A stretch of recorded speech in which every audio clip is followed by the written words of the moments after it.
Another week, and what a surprise, it's another fucking summer event in freaking winter. But this time, it's the Summer Trinity Girls. No, not them, it's Swimsuit Hanako, Swimsuit Ui, Swimsuit Hinata, and Swimsuit Koharu. So here is a short review of the 3 students that will be out this week. Let's kick things off with everyone's favorite stinky librarian, Swimsuit Ui, who is limited and has finally touched grass, sand, for the first time in 2 months. She is a piercing support striker and is one of the only 3 students in the game who has elastic armor. She has B combat power in urban terrains, D in field, and S indoors. These are her equipment, which doesn't really focus on attack but rather her survivability like her HP and crit res, since she is more of a buffer and needs to be kept alive. Swimsuit Ui's 4-course EX skill moves up to 4 allies in a round area to her position, then increases their piercing effectiveness for 45 seconds. In a rare move, I'm going to explain her sub-skill first. When an ally other than Swimsuit Ui uses their EX skill 2 times, she increases her attack for 30 seconds while obtaining 1 clue. Her basic skill activates after gaining 3 clue stacks, where she increases all striker allies' piercing effectiveness for 30 seconds, while consuming all clue stacks. Her enhanced skill increases her attack, with extra HP also added on her enhanced plus at UE 40, and at UE 50, her indoor combat power improves to SS. Swimsuit Ui is currently the only unit in the game who is able to provide the piercing effectiveness buff not once but twice, through her EX and basic skills. This makes her an essential and vital unit for any yellow content, since she can greatly increase the yellow damage of your piercing striker students, which is especially useful for your yellow single target damage dealers like Iori or Mika. She is kind of like the yellow version of Summer Hoshino and my wife, New Year Kayoko. Not only that, her ability to reposition your units can come in handy, especially against bosses where repositioning is needed, for instance dodging Bina's laser. In terms of raids, you can bring her into any yellow raid, where her role is to act as a hyper buffer for Mika, all your yellow students to deal more damage, and reposition them to dodge attacks if needed. You can bring her into Cheese Phase 2, Bina, HOD, or in any yellow Grand Assault stages like Yellow Shirokuro or Yellow Gauze. Overall, in my opinion, Swimsuit Ui is a must-pull unit, as she is an extremely strong yellow hyper buffer who will be a vital unit in any future yellow content, since she can greatly buff your yellow students, especially your damage dealers, and you will have a much easier time clearing yellow raids with her. She is also currently the sole piercing effectiveness buffer in both global and JP, making her all the more valuable until Yosta decides to add another one. Okay, I know Makoto, who was just released, also has that buff now on her sub-skill, but she won't be coming to global for quite a while.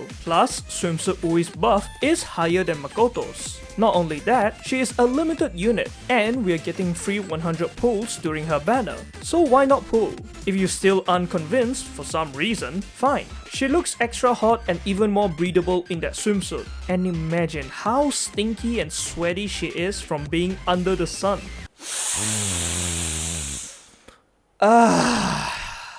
That's the stuff.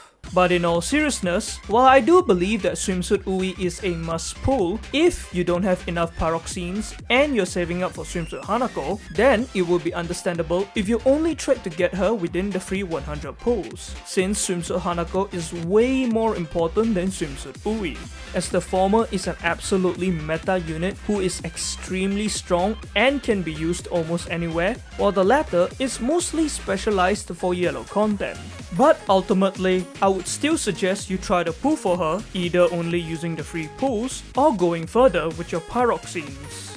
Next up, we have Swimsuit Hinata, a limited unit who looks absolutely gorgeous in that swimsuit. And let me tell ya, that suitcase ain't the heaviest thing she's lugging around. She is a special explosive dealer who is bad in urban terrains, great in field, and okay in indoors. These are her equipment, which is your standard DPS equipment, focusing on increasing her damage output by giving her additional attack and crit damage stats, with the bag being a low priority since she is a special student. Her 6-cost EX skill deals AoE damage to enemies while ignoring a percentage of their defense. For her basic skill, she throws a damage-dealing water balloon at an enemy every 40 seconds that can ricochet off nearby enemies up to 6 times, dealing the same damage and ignoring their defense once again. Her enhanced skill increases her attack, and her sub-skill increases all allies' attack. At UA 40, she gains the coveted explosive effectiveness on her enhanced skill plus, and her moon-infused terrains converts from S to SS at UA 50. Swimsuit Hinata is a strong rate AoE damage dealer, mainly due to her passive ability to ignore defense on her EX and basic skills, which can go up to a whopping 80% at max level, though the multipliers on her basic skill are quite low, but she makes up for it by bouncing it 6 times. Not to mention, she has increased attack on her enhanced skill plus explosive effectiveness at UA 40, further increasing her DPS. All of these have made her usable in content which require raid AoE units, such as specific JFDs, certain event challenges, as well as raids like Gregorius, where her AoE attacks can deal good damage against the mobs, or raid armored Godzilla, since her EX can hit multiple Pararos while ignoring his high defense. You could also potentially use her in raid armored Cheese when it releases. However, while she can technically be utilized in those raids, Swimsuit Hinata doesn't see much use, since there are other raid AoE students who are currently preferred ahead of her. For example, in Greg, you would typically use Minori, who can deal more damage, and Nagisa, whose defense down debuff is more beneficial. There are also other raid AoE students who have lower EX skill costs, like Hibiki, Akari, or Koharu, who can probably give you a faster clear time. Overall, while Swimsuit Hinata is a solid raid AoE student, I would have probably said skip her if it weren't for the fact that she's limited, since there are a number of other raid AoE options who are currently more useful. But again, she is limited and there are free pulls, which is why I would suggest you at least attempt to pull for her. But I personally wouldn't say she is more important than Swimsuit Ui, so in my opinion, you can focus on pulling for Swimsuit Hinata after you get Swimsuit Ui. I would also humbly suggest you try to get her only through the free pulls if you have any leftovers after pulling for Swimsuit Ui, unless you have an excess of paroxenes, or maybe if she's your waifu and you want to savor that delicious heavenly body, or you want this amazing L2D. Finally, we have Swimsuit Koharu, a 1-star welfare character who's looking mighty shy and adorable in that swimsuit as she screams death penalty to everyone. She is a blue DPS striker with yellow armor whose terrain moods are all B, something which is common among several of the welfare units. Her equipment is as such, which gives her a nice blend of DPS and survivability stats, so that she can dish out good damage without dying so easily.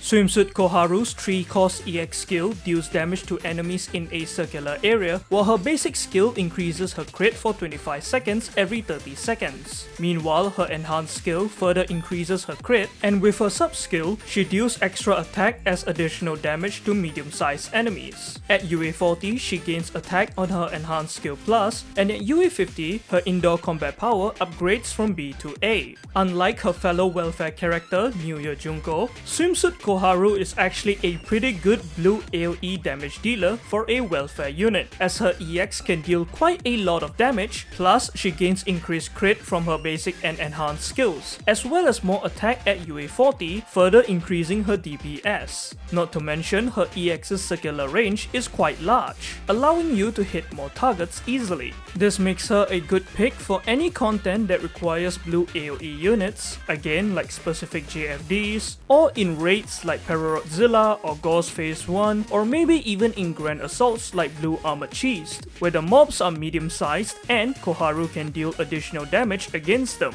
Overall, Swimsuit Koharu's kit is pretty straightforward. She is just a strong blue AoE unit, but considering that the content which requires blue AoE units, especially the raids, are a pain in the ass, having another blue AoE character, and a free one at that, is very much useful. Although she is overshadowed by other better blue AoE units like Hinata or New Mutsuki, she would definitely be useful for one of your Torment teams like for Godzilla. Or if you're a new player, since she is free and you might not have as many blue AoE units yet. So I would recommend farming for her lefts through the event until at least maybe 3 to 4 star. But if you can, you could also farm for her until 5 star, or maybe even UE 40 if you're somehow able to. But the real question has to be asked, where does that line lead to?